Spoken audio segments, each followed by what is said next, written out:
Guys இப்போ நம்ம என்ன புது ஒரு வீடியோக்கு வந்திருக்கோம். என்ன வீடியோ கிரியேட் பண்ண போகிறோன்னா, நம்ம ப்ளூ சட்டை மாறனின் அடியோஸ் அமிகோஸ் மலையாள படம் அடியோஸ் அமிகோஸ் மலையாள படம் ஆசிஃப் அலியோடது. தலைவர் மலையாள படத்தை சும்மா தூக்கி காட்ட மாட்டேன், தூக்கி புகழ்த்துவார். இப்போது மலையாள படத்தை என்ன சொல்கிறாருன்னு பார்ப்போம். Okay, 3, 2, 1 start. படத்துடைய ஆரம்பத்தில் சூரஜை காமிக்கிறாங்க. சூரஜ் வந்து கட்டடங்களுக்கு வெள்ளை அடிக்கிற ஒரு பெயிண்டரு. அவர் ரொம்ப கஷ்டமான அடியோஸ் அமிகோ படத்தோட பேர். நான் தப்பாக ப்ரொனவுன்ஸ் பண்ணிட்டேன் முன்னாடி, சாரி. இருந்தால் அவருக்கு ஊர்லேருந்து ஃபோன் வருது, அம்மாவுக்கு உடம்பு சரியில்லை, ஹாஸ்பிட்டலில் அட்மிட் பண்ணியிருக்கோம் அப்படின்னு சொல்லிட்டு உடனே அதிர்ச்சி அடைஞ்சவர் எப்படியும் ஒரு 25,000 இல்லாமல் ஊருக்கு போக முடியாதுன்றனால நண்பர்களுக்கெல்லாம் ஃபோன் போட்டு காசு கேட்குறாரு.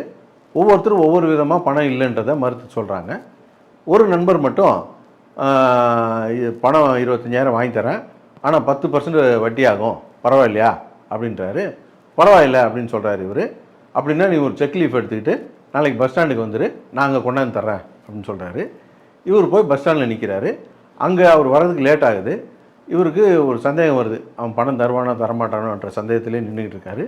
அந்த டைமில் ஆசிஃப் அலி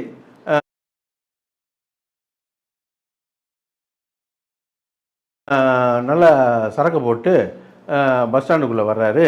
அவரை பார்த்தாலே தெரியுது, நல்லா படித்த வசதியான ஒரு ஊதாரி பையன் அப்படிங்கிறது தெரியுது.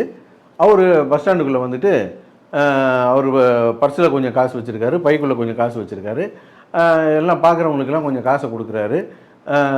ஒரு 50 ரூபாய்க்கு பொருளை வாங்கினா கூட 500 ரூபாயை தூக்கி கொடுத்து மீதியை டிப்ஸாக வச்சுக்க அப்படின்றாரு. இவங்க 2 பேரும் ஆக்சிடெண்ட்டாக மீட் பண்ணுறாங்க.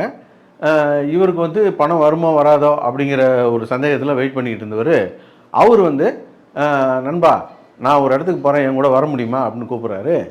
இவருக்கு என்ன நப்பாசைன்னா, இவங்க கூட போனால் நமக்கு ஏதாவது காசு பணம் உதவி செய்வானா அப்படிங்கிற ஒரு நப்பாசையும் இருக்குது.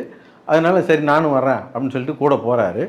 போனால் இவர் எங்கே புறப்பட்டு போனார், ஆசிஃப் அலி யாரை பார்க்க போனார், இவருக்கு இந்த பணம் கிடைச்சிதா இல்லையா அப்படிங்கிறத இந்த படத்துடைய கதை.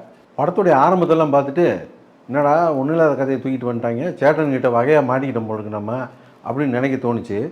ஆனால் படம் போக போக பார்த்தீங்கன்னா அவ்வளோ ஒரு சின்ன சின்ன காமெடியை வச்சு, சின்ன சின்ன சென்டிமெண்ட்ஸை வச்சு அவ்வளோ அழகாக கதையை நகர்த்தியிருந்தாங்க. இந்த கதையை எழுதும்போதே இந்த 2 நடிகர்களை மனசில் வச்சுக்கிட்டு தான் எழுதியிருக்க முடியும். ஏன்னா இப்படி ஒரு சிறப்பான ஒரு 2 நடிகை இல்லைன்னா இந்த கதையெல்லாம் காப்பாற்ற முடியாது. அவ்வளோ அற்புதமாக 2 பேருமே நடிச்சிருந்தாங்க. ஒரு ஏழையாக பண தேவையை ஏக்கத்தோடு அதை நம்ம முகத்திலே காட்டிக்கிட்டு இருப்பார். இன்னொரு பக்கம் பார்த்திங்கன்னா ஒரு பணக்காரன், ஒரு ஊதாரி, குடிகாரன், அந்த கேரக்டரை அப்படி அவ்வளோ அழகாக பண்ணியிருப்பார். 2 பேருமே நல்லவனுங்க. இந்த 2 பேருடைய ட்ராவல் வந்து நம்மளை அப்படியே கூட கூப்பிட்டுட்டு போச்சு அப்படின்னு சொல்லலாம். ஒரு சாதாரண கதையை வச்சுக்கிட்டு அதில் அடுத்து என்ன அப்படின்னு நினைக்கிற அளவுக்கு ஒரு ஸ்க்ரீன் ப்ளே பண்ணுறது ரொம்ப கஷ்டமான காரியம். அதுலேயும் முக்கியமாக ஆசிஃப் அலியை வந்து வாயிலே தான் சொல்லுவாங்க, இவன் வந்து பார்ன் வித் சில்வர் ஸ்பூன், இவன் பெரிய பணக்காரன், பெரிய செல்வாக்கானவன் அப்படின்னு அங்கங்கே சொல்லி விடுவாங்க. அதுக்கான சீன்லாம் வச்சுருக்க மாட்டாங்க. அதனாலேயே இவர் அடுத்து எங்கே போகிறாரு அப்படிங்கிறது நமக்கு ஒரு ஆர்வமாகவே இருக்கும் படம் பார்க்கும்போது. படத்தில் நிறையா கேரக்டர்ஸ் நடிச்சிருப்பாங்க, ஆனால் ஒரு சிலர் தான் ஃப்ரேமில் வருவாங்க. மற்ற கேரக்டர்லாம் வந்து வெறும் குரல் மட்டும்தான் கேட்கும், நமக்கு ஃப்ரேமில் வரமாட்டாங்க. அந்த குரல் கொடுத்தவங்க கூட முக்கியமான முன்னணி நடிகர்கள் தான் கொடுத்துருக்காங்க. இந்த படத்தில் குறைன்னு சொல்லணும்னா, படம் ஒரு 2 மணி நேரம் 40 நிமிஷம் ஓடுது. அந்தளவுக்கு இந்த படம் தாங்கலை. செகண்ட் ஹாஃபில் கொஞ்சம் லேக் இருக்குது. அதை கொஞ்சம் சரி பண்ணியிருந்தாங்கன்னா இந்த படத்தை ஒரு சூப்பர் படம்னே சொல்லியிருக்கலாம். இருந்தாலும் இந்த படத்தை நீங்கள் போய் பார்த்தீங்கன்னா ஒரு வித்தியாசமான ஃபீல் குட் மூவி பார்த்தா ஒரு திருப்தி கிடைக்கும்.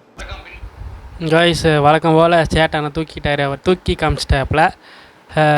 ஆமாம் காய்ஸ், இவர் ஏதோ ஒரு ரிவ்யூவில் சொல்லியிருக்காரு, இவர் யார் தெரியுமா, அவர் யார் தெரியுமான்னு. அதுக்கான வீடியோஸே காட்டல அப்படின்னு ஃபுட்டேஜே காட்டல, வெறும் வாயிலேயே பில்டப் பண்ணுறாரு.